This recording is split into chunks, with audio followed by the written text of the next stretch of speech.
Good morning. It's wonderful to be with you all. I get the privilege this morning of talking about the intersection of two complicated topics, which is our faith and the topic of immigration. I work at an organization called World Relief, actually not far from here. I'm down in Aurora, so just on the Fox River. But World Relief is a global Christian humanitarian organization. Our mission is to empower the local church to serve the most vulnerable. And we do that in various countries in distinct ways. But here in the U.S. and here in Chicagoland, the primary ways that we've lived up that mission is for about 40 years or so by welcoming refugees to the United States. But because our mission isn't just to resettle refugees, our mission is to empower the church, we've obviously paid attention as these issues of refugees and immigration have become a little bit controversial in the U.S. in the last few years. Frankly, we can't just presume that most churches want to be empowered to serve refugees who are arriving in the United States, because this is a controversial issue that's in the headlines just about every day. So a few years back, we actually did some research, or we hired a research firm to do a poll. We wanted to know, how are evangelical Christians in the United States thinking about topics of immigration? And one of the findings of that poll was actually a little bit troubling to us. We asked, what is the most important influence on your thinking about issues of immigration? And again, this is of self-described evangelical Christians, not the population as of a whole. That poll found that only 12% of evangelical Christians said that their views on the arrival of immigrants to their community were primarily influenced by the Bible. And that is even with taking into account what researchers will tell you. Sometimes when you do a poll like this, instead of giving the honest answer, people give what they think is the right answer. Well, if you're an evangelical Christian and the Bible was one of the choices, it's probably the right answer, kind of regardless of what the question was. But still, only 12% of evangelicals managed to say that was what was most influencing their views on this topic. And on one level, that does not surprise me. I grew up in a wonderful Christian home, went to a great church basically all my life, went to a Christian college, a lot like this one, and, managed to do okay in Old Testament and New Testament classes.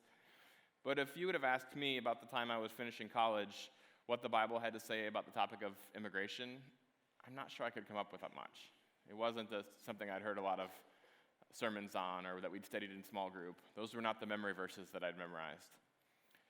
But it turns out the Bible has a lot to say on this topic, or at least that would influence, and I think should influence, how we think about the arrival of immigrants into our country. And I'll start with this theme, that if you are a follower of Jesus, you're a follower of a refugee, or at least an asylum seeker, and I'll talk about what the distinction is there. A few years ago at this time, as we were entering the Christmas season, my daughter Zipporah got really excited about our nativity scene. Probably some of you have one of these at your parents' homes. I think we got one or two as wedding gifts. But basically, for the whole month of December, this was just Zippy's favorite toy. She has, had the storybook Bible version of the Christmas story read to her enough times that she knows the story quite well, and she would just act that out with Joseph and Mary and lots of shepherds and wise men and angels, some animals. But Zippy turned to me one day and said, "Dad, our nativity scene is missing someone. We don't have the mean king." I thought about that. Do any of you have a nativity set with a King Herod figurine? I've not really seen that before. It's maybe not our favorite part of the Christmas story. We like our, Christmas pageants to end with the wise men, the magi, bowing down before Jesus with gold, frankincense, and myrrh, and then we all feel pretty good as we go home and open some presents. But that's not where the Gospel of Matthew ends that story. In Matthew chapter 2, we see that as soon as the magi are on their way back to their country, Joseph is warned in a dream that Herod, this paranoid, tyrannical Middle Eastern king, is coming to kill all the little boys in Bethlehem. And Joseph is told to get up in the middle of the night, take Mary, take Jesus, and escape to Egypt, outside of Herod's dominion, where they would be safe. And we don't know from the text what that trip was like. We don't know how they were treated when they got to Egypt. I've met Coptic Christians from Egypt who have this whole long, beautiful tradition of how well they treated the Holy Family in Egypt. It's possible that's true. It's also possible that there were some people in Egypt who were suspicious of them, who maybe asked, "How do we know that you are fleeing from Herod and not spies sent by him?" Or maybe Joseph heard something like, "You know what, we've got enough carpenters in this economy. without you taking a job. That's just speculation. We don't have that in the text. What's not speculation is that for the roughly 26 million people in our world today who meet the definition of a refugee, they have someone in Jesus who can very personally identify with that plight. Of course, they didn't have a legal definition when Jesus and his family fled to Egypt, but we do now. It's someone who has fled their country because of a well-founded fear of persecution, specifically on account of race, religion, political opinion, national origin, or social group. Or I guess you could argue that maybe Jesus was an asylum seeker. The distinction is an asylum seeker is basically someone who gets to another country, not necessarily invited, and professes to be a refugee. They say that I have fled persecution for one of those reasons, but they're considered an asylum seeker until a government has determined that they actually meet that qualification. What's not speculation is that for those many millions of people in our world today, they have someone in Jesus who can very personally identify with that plight. Another core biblical theme is the idea that every human person is made in the image of God. And we find that in the very beginning of the Bible, Genesis chapter 1, where God makes both man and woman in his image. And Christians have historically understood that to mean that human beings have inherent dignity, that human life is worth protecting regardless of any qualifier, regardless of gender or ethnicity or country of origin or anything else we might put to describe a person. And that in itself gives us a motivation to want to protect people fleeing persecution or fleeing other sorts of hardship. But then there's another dynamic to this idea of the Imago Dei, of being made in the image of God, that I think is relevant to discussions around immigration. And that is that if people are made in the image of a creator God, every human person also has potential, because they're made in the image of a creator with that same potential to create and to contribute. And that's true for every person, but I think sometimes, in particular, when we talk about issues of immigration, that gets lost. Because we talk about these large numbers, and very often the newspaper conversation goes pretty quickly to, well, what are those people going to take? How much will they consume? How many jobs will they take? And those are fair questions, the sort of questions that economists analyze. But economists don't do cost analyses. They do cost-benefit analyses. And when they do so, they actually find that immigrants, whether they come as refugees or as employer-sponsored immigrants or from a family sponsorship or they have no legal status at all, most economists actually think that those individuals are contributing more than they're costing anyone. We can ask how many jobs are those people going to take, but only if we're simultaneously asking how many jobs will they create.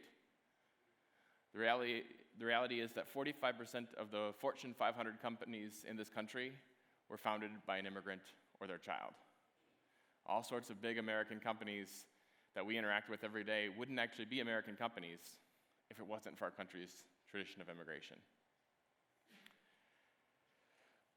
Another biblical theme is that we see, especially in the Old Testament, that God has this particular concern for those who are vulnerable. And in the Old Testament, there are three groups of people that get mentioned in the same passages over and over and over again. It's the orphan, the widow, and the foreigner. God makes it very clear to the Israelites, I love these people, and you shall love them. That's basically Deuteronomy 10, verses 17 through 19. And not only does God tell the Israelites that they should love these people, but he gives them specific instructions, laws, to make sure that the needs of these vulnerable groups of people would be met. So he tells the Israelites, when you go through your crops, your olives, your wheat, your grapes, go through everything one time, and then leave what remains for the orphan, the widow, and the foreigner. Which was actually kind of an ingenious system. It wasn't a handout system, but it was a means by which these people who, because of their status, were unlikely to be landowners in an agrarian society, could have their most basic need for food met. And then we have the command to love our neighbors as ourselves. And we find that both in the Old Testament and in the New Testament. Its first occurrence in the Scriptures is in Leviticus chapter 19, where God tells the Israelites, you shall love your neighbor as yourself. And then just a few verses later, in verses 33 and 34 of that chapter, God tells the Israelites, when foreigners reside with you in your land, you shall not mistreat them. The foreigner residing among you shall be to you as your native born. You shall love them as yourselves, for you were foreigners in the land of Egypt. So even if we were just working off that one chapter, we could conclude that that command to love our neighbors has some broad implications. But Jesus leaves no room for doubt in that when he's asked in Luke chapter 10, well, what is the greatest commandment? And Jesus says it's to love God with your whole heart, soul, mind, and strength, and to love your neighbor as yourself. But the legal scholar who's asking the question has a follow-up. And it tells us in the text he wants to justify himself. So you get the sense that he would like a very specific legal answer to his question when he asks, well, who is my neighbor? Maybe he would like the answer to be, well, your neighbor is someone 3 doors down on either side, as long as they speak the same language and are of the same religion and ethnicity as you. And I suppose if that was a difficult person to love, you could move. But that's not the response that Jesus gives. Jesus responds with what we think of as the parable of the Good Samaritan, a story about a man who's beaten up on the side of the road to Jericho. Presumably, he's an Israelite. And then a priest and a Levite, the religious leaders of the time, come by, see him in need, but pass by on the other side. And then a Samaritan, someone who was religiously different, who was considered a foreigner, comes by, sees him in need, and has compassion on him. And one obvious takeaway for us is that the neighbor whom we are called to love cannot be defined narrowly just to those who share our ethnicity or our religion or any other characteristic. But also, it's worth noting that there's not a caveat to that command. It doesn't say, love your neighbor as yourself, so long as it's completely safe. That would make it easier. But we don't have that out. Because if you think about the story, it was not safe for the Samaritan to stop and linger on the side of that road to Jericho to help someone who was in need. It's easy to fault the priest and the Levite in that story who walked over onto the other side of the road and kept walking.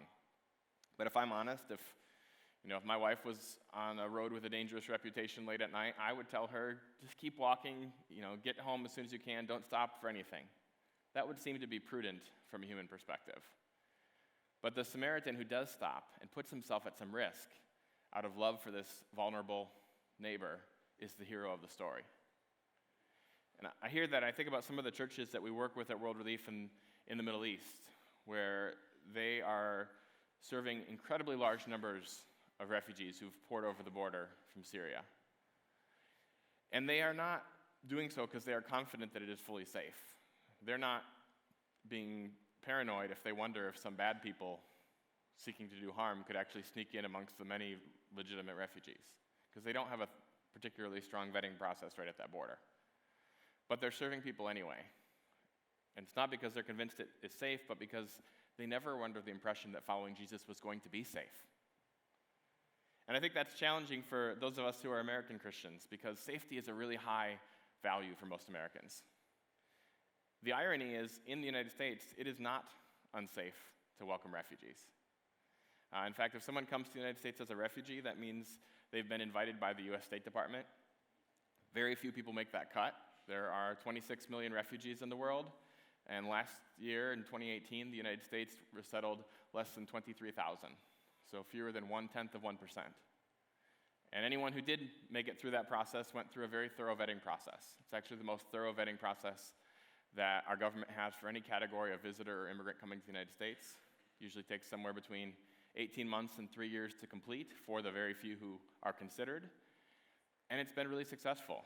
Since 1980, when the Refugee Act was signed into law in the United States, there's been roughly 3 million refugees resettled to this country, and not a single one of them has taken the life of an American citizen in a terrorist attack. So there's really not much to be afraid of. But even if there was, we would be called to love our neighbors. Or others might say, okay, well, those are refugees who come invited by our government, but what about other immigrants who snuck across the border, and we don't know who those people are? I think that's an appropriate concern, and we've been really clear at World Relief that we think we ought to have secure borders. Our government actually has a responsibility to know who's coming in and out and to do everything reasonably possible to keep out anyone who would be coming to do harm. What's not fair to conclude is that those who have crossed the border unlawfully or overstayed a visa are a particular safety threat. And that's because we have lots of data on that question. The average immigrant who is unlawfully in the country has been here for more than 10 years, and they don't commit crimes at higher rates than native-born U.S. citizens. In fact, they consistently commit crimes at lower rates than U.S. citizens. And I don't think, by the way, that that's because they're necessarily more virtuous. I think it probably has to do with the consequences at play when you commit a crime. Because as a citizen, if I, for example, stole a candy bar in the state of Indiana, that would be a very minor misdemeanor offense. I would probably kind of get a slap on the wrist. But if I'm an immigrant, even one with legal status, and I steal the same candy bar, in addition to those criminal penalties, then I go over to immigration law, where I've just committed a crime involving moral turpitude, which could be a deportable offense. So I've got a strong incentive not to break any law. But again, to go back to the scriptures, even if there was some risk for American citizens, our command as followers of Jesus would be to love our neighbors as ourselves. Now that introduces this other topic. What about immigrants who are not here legally? And I think for a lot of Christians, that's where this question gets particularly tense. We have scripture passages that tell us to be subject to governing authorities. Romans chapter 13 is the most prominent one. So how do we take that biblical command and put that alongside all these commands to love and to welcome and show hospitality? Can we do both? It's worth noting, again, that, for example, refugees all have legal status from the day they arrive. In fact, most immigrants in this country, about 3 out of 4, are lawfully present. But you do have about 1 out of 4, probably somewhere around 11 million people, who are not lawfully present. About half those people overstayed a temporary visa. The other half came across the border without any visa. And so for a lot of Christians, this is a particular tension point. Should we love and welcome people, or should we follow the law? And I'm pretty sure that the answer is yes. And the good news is there's nothing in U.S. law that makes it against the law for a U.S. citizen or a church or a private institution to show compassion to people, to have people over for dinner and be their friends, to run an English class or a food pantry, or any of the sort of ways that a church would be likely to minister to their neighbors, not to mention to, share the gospel or serve communion or baptize people. So there's really not a tension point between should we love and welcome people, regardless of what we suspect their legal status may be, or should we follow the law? Now, it does present a challenge for how we engage issues of government, and that's why for many years now, World Relief has said, we think that an amnesty policy that says the law doesn't matter is not consistent with Romans 13, but we also don't think a mass deportation policy that would inherently divide millions of families is the way to go either. So what we've said is there ought to be a way for people to make things right, in a way that would honor the law by coming forward, paying a fine, showing that they have been working and paying taxes, all those sort of things, and have the chance to earn permanent legal status if they're willing to work for that. We think that that's the best way to both honor the law while also keeping families together. Another biblical theme that's relevant here is that many immigrants are brothers and sisters in Christ. In fact, if you look at the statistics, the majority of immigrants to the United States are part of some sort of a Christian tradition, and many of them are actually really passionate followers of Jesus. In fact, some of them, the reason they're here is because they were persecuted for their Christian faith in some other country. If you go back to that definition of a refugee is someone who's fled persecution because of their race, religion, political opinion, national origin, or social group. Well, it turns out that the religion that gets more people in trouble in this world today than any other is actually Christianity. For example, the number 1 country of origin for refugees being resettled to the United States over the last decade is Burma, or Myanmar in Southeast Asia. In fact, it's awesome to be at Judson University because I have all these Karen Burmese and Chin Burmese refugee friends who are largely Christians because of Adoniram Judson. They celebrate Adoniram Judson Day every year. I don't know that most Christians in the United States do that, but he was one of the people who brought the gospel to Burma. And that's why Christians are still a small minority in Burma, but they are also persecuted by the government. And about 70% of the Burmese refugees who've come to the U.S. over the last decade, more than 100,000 people, have been Christians. Some of them, actually, where I lived in Glen Ellen for a number of years, there was a Karen Burmese Baptist church that met in the apartment underneath mine. I would know that church was happening because there'd be like 40 sets of shoes outside of the apartment, and there's kind of loud music. But I've had some of those neighbors at my door to make sure that I know who Jesus is. And frankly, I've got some things to learn about following Jesus from people who've been persecuted for their faith, who've been forced to flee their homes, to flee their countries because of their commitment to Jesus. When we welcome them, there's a sense in which we're welcoming Jesus himself. Jesus says in Matthew chapter 25, I was hungry and you gave me something to eat. I was thirsty, and you gave me something to drink. I was a stranger, and you invited me in. And the disciples say, Lord, when did we see you hungry or thirsty or sick or in prison or a stranger?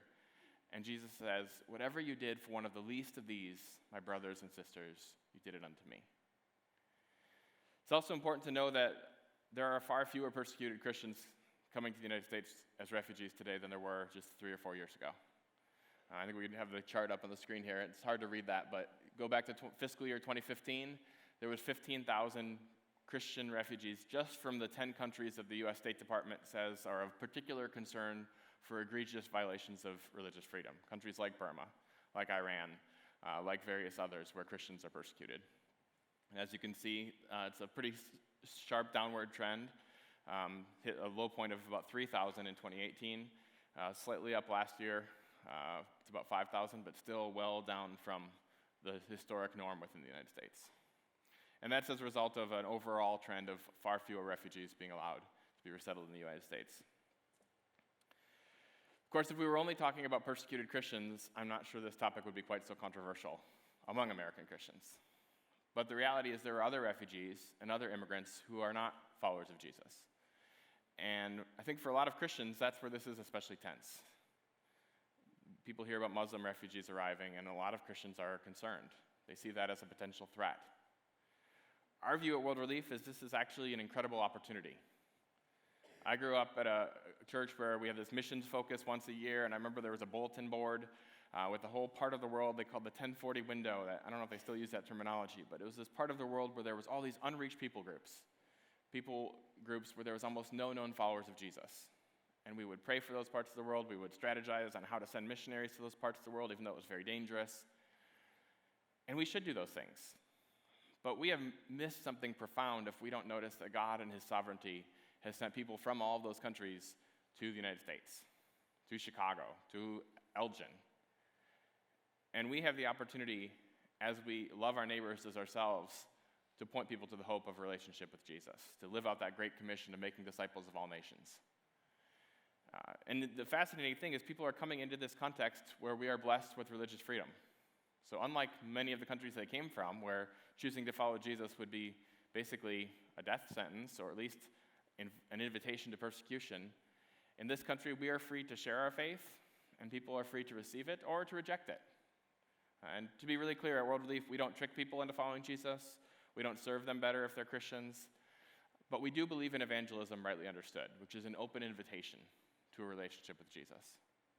And very often that happens in response to a question. Because when it's a team from a local church that meets a newly arrived refugee family at the airport and genuinely loves them as their neighbors, without any pretext of, well, we will love you so long as you come to church with us or pray this prayer. But when we genuinely love our neighbors well, sooner or later it's rare that they don't ask the question of why.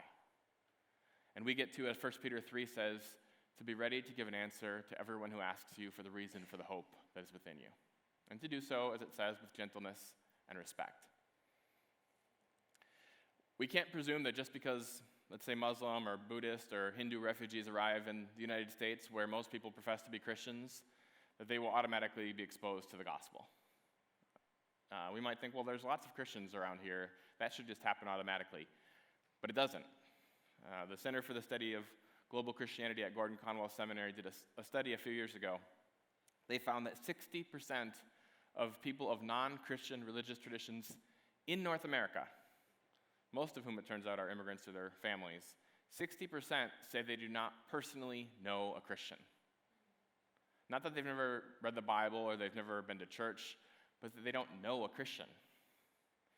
We might say, wow, those people need to get out more. There's a bunch of churches here in Elgin. There's all sorts of Christians they could meet.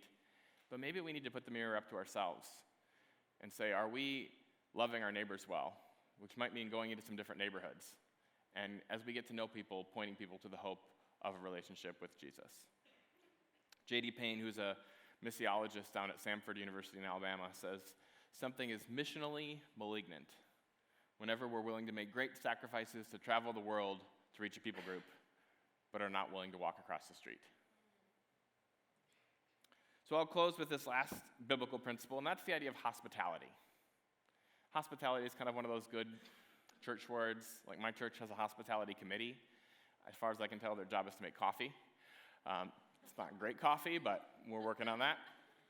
Or maybe you think of hospitality as, well, that's like having friends over for lunch. Like a really nice lunch. We're going to, clean the house a little bit, find a good recipe on Pinterest or something. But actually, hospitality in the Greek of the New Testament is a little bit more challenging than just making a nice meal. Hospitality in Greek is philoxenia, which is literally the love of strangers, which is countercultural in our society.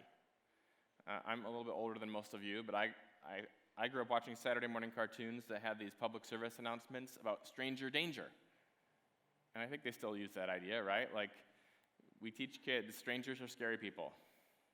Don't talk to them. Don't take their candy. Don't get in their cars. You can take their candy on Halloween. Somehow I didn't quite figure out how that was okay. But for the most part, I get why we have that message. But I think maybe even as adults, we carry that with us in a way that's unhelpful. Because I can't tell you that every stranger is safe. But I can tell you that we are commanded at various points in the Bible to practice loving strangers, which is literally what practice hospitality means. A number of years ago, there was a new family that moved into the apartment complex where I was living, and they were from East Africa, mom, 8 months pregnant, 3 other kids, and they didn't come as refugees, so they weren't met at the airport by World Relief and a team from a church. They came on temporary visas, but they were fleeing persecution. They were seeking asylum. So they moved into our apartment complex, and I remember my at the time girlfriend Diana came over to my apartment one day. She lived in the same complex there, and had told me about this family she'd just met. And they spoke French, which is Diana can speak and I cannot, so she was communicating with them. And she told me, "Wow, Matt, this family, they don't really know anyone here. They're a big family in this one-bedroom apartment. They don't even have furniture. And the mom's about to have a baby. They don't know where the hospital is." So we said, wow, how could we practice hospitality? How could we help these folks? So we put up a message on Facebook and basically said, does anyone have some furniture, even like air mattresses? And Diana was there at the hospital a few weeks later when that baby was born. And in time, they got their asylum application approved, which is not easy to do, so that was a small miracle in itself. And that meant the mom could get a job, they could cover their own rent. Time went by, and they didn't need a lot of help anymore. They were just our friends. And at World Relief, that's actually what we see as the long-term goal. There's a lot of needs up front when a new family arrives, but long-term, we want these to be mutual, reciprocal relationships. And I found very quickly, I had a lot to learn from these brothers and sisters in Christ who had relied on their Christian faith and on prayer through some horrific situations in their country of origin. Well, some time went by. Diane and I got married. They were part of our wedding. More time went by, and this family's husband/father showed up. And it's a long story why he couldn't come when they first arrived. It's related to the persecution that they were running away from. But I was there at the baggage claim in O'Hare when he met his 2-year-old daughter for the first time. And they were all holding it together quite well, and I was just a weepy mess. I just couldn't quite handle it. But in time, he became a really dear friend as well, and he and his wife became mentors to Diana and me in marriage. They'd been married for a lot longer than we had been. And I remember at one point, they were over at our house for dinner, and they asked us a question, which, by the way, this is not culturally appropriate, but we will forgive that because they're not from here. They said, so you guys have been married for more than a year. When are you going to have kids? The reality is we had hoped and prayed to have kids pretty much from the time we'd been married, and it hadn't happened. So we explained that. And they said, I just have this, we're going to be praying for you. I just have this sense from the Lord that he's going to bless you with a child in the next year. Well, I didn't start painting the nursery, because it's not that we hadn't tried prayer. But it was only a few months later, we were over at their house for dinner, and we got to share with them the good news that Diana was pregnant. And I will never forget the moment they understood what we were saying. It's sort of a language gap as they translate our English into their language. And they literally fell down on the ground, prostrate, with all sorts of shouting of Jesus and Alleluias. I don't know everything they were saying, but it was like a Pentecostal church service in their kitchen. And they went on to tell us that they'd been getting up early every Thursday. That they'd been fasting and praying all day on Thursdays. And praying that God would bless us with a child. And on the screen there, you can see our daughter Zipporah with Genevieve and Marie, and she is, I have no doubt, the answer to their prayers. And to ours, but mostly to theirs, because I didn't fast and pray all day on Thursdays. So I want to close, and I'll close with prayer here, but with this challenge to practice hospitality. Practice loving strangers, and don't be surprised if a few of them turn out to be angels in disguise. Father, thank you that you loved us enough to come as a celestial migrant to this earth, as we're about to celebrate in the season of Advent, that you subjected yourself to the experience of being a refugee on our behalf. Help us to love and respond to others with hospitality. In Jesus' name, amen. Go in peace.